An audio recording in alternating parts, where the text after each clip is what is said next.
Assalamu алейкум, урматтуу фермерлер. Азыр биз өзүңөр көрүп тургандай силос чаап жатабыз.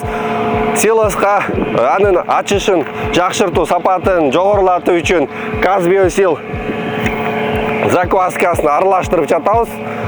Мунун аралаштыруу жолдору эки жолу бар. Биринчиси комбайндын өзүндө насос менен чачыратасыңар, же болбосо ямада улам келген машинеге, жаңы келген машинеге катмар кылып чачкыч менен кол менен чачып турасыңыздар.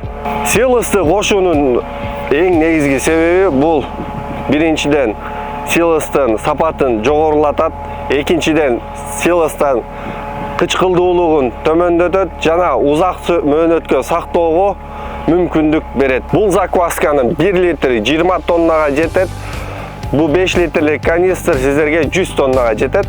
Айтканыбыздай эле ар бир катмарга чачасыздар.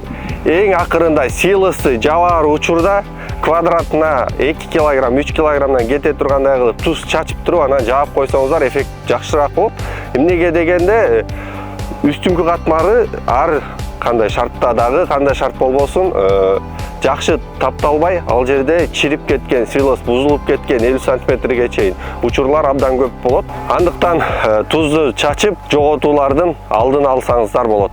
Ошол себептен силоска ар бир силос жасап жаткан фермерибизге сунушубуз: закваска кошуңуздар.